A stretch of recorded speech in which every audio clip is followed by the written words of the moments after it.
100 हाथों से कमाओ, 1000 हाथों से बाँटो। उदारता पूर्वक बाँटना हमारी संस्कृति का शिक्षण है।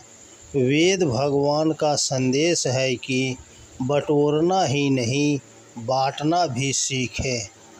शतहस्त समाहर सहस्त्रहस्त समकिर, कृतस्य कार्यस्य च स्फातिं समावह। अर्थात अपने अध्यवसाय और दूसरों से सलाह लेकर हे मनुष्यों, सैकड़ों हाथों से खूब धन कमाओ और हजारों हाथों से उसे उत्तम कार्यों में प्रसारित करो। इससे सदैव तुम्हारी उन्नति बनी रहेगी। धनोपार्जन की महत्ता को वेद ने भी स्वीकार किया है। मनुष्य केवल अपने 2 हाथों से एकाकी ही कार्य न करे, वरन समाज के अन्य वर्गों का भी सहयोग लेकर सैकड़ों हाथों से कमाए।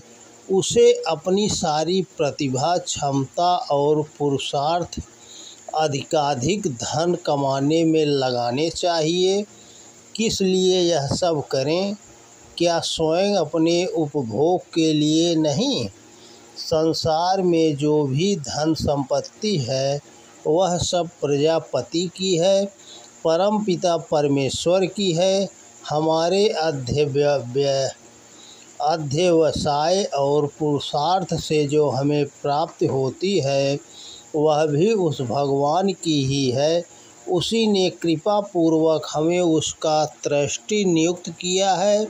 अपनी उचित आवश्यकताओं की पूर्ति के अतिरिक्त हमें अधिक लेने का कोई अधिकार नहीं है। वह सब धन हमें पुनः समाज में वापस पहुंचा देना चाहिए। 1000 हाथों से उसे लोकहित के उत्तम कार्यों में व्यय कर देना चाहिए। कमाया हुआ धन तो थोड़े समय तक ही हमें लाभ देता है, पर दान देने से जो यश प्राप्त होता है वह जन्म जन्मांतरों तक सुख प्रदान करने में समर्थ होता है। जिस प्रकार खेत में बोने से एक दाना 1000 दानों के रूप में हमें प्राप्त होता है, उसी प्रकार शुभ कार्यों हेतु दिया गया दान असंख्य गुना बढ़कर हमें यश व सौभाग्य प्रदान करता है। शास्त्रों में धन के प्रयोग के बारे में स्पष्ट रूप से कहा है, धर्माय यस्यर्थाय आत्मने स्वजनाय च।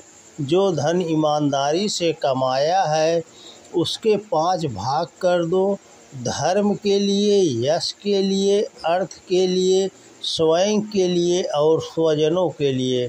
सबसे पहले धर्म का भाग निकालना होता है। धर्म के लिए दान का अर्थ है गुप्त दान, किसी को पता भी न चले और शुभ कार्य हेतु उचित पात्र को दे दें। दूसरा, यश के लिए दान का अर्थ है अस्पताल बनवाना, धर्मशाला बनवाना, छात्रवृत्ति देना, पेड़ लगवाना आदि दुर्घटना या दैवी विपदा में लोगों की जी जान से सहायता करना।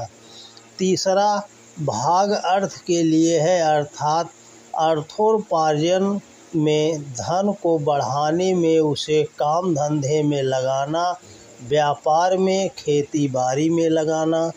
चौथा भाग स्वयं अपने लिए व 5वां भाग स्वजन संबंधियों के लिए है। इसी में रोटी, कपड़ा, मकान की मूलभूत आवश्यकताओं की पूर्ति करें और सुख सुविधा के सरंजाम भी जुटाएं। इस प्रकार शास्त्रों ने दान को सर्वाधिक महत्व प्रदान किया है। इसी से परमेश्वर के अनुदान वरदान की हम पर सतत वर्षा होती रहती है। दान से सभी प्राणी वश में हो जाते हैं और शत्रुता का भी नाश हो जाता है। धन, ज्ञान, शक्ति, प्रसन्नता जो भी संभव हो दूसरों में बांटते रहो। मनुष्य के पास देने को कितना कुछ है।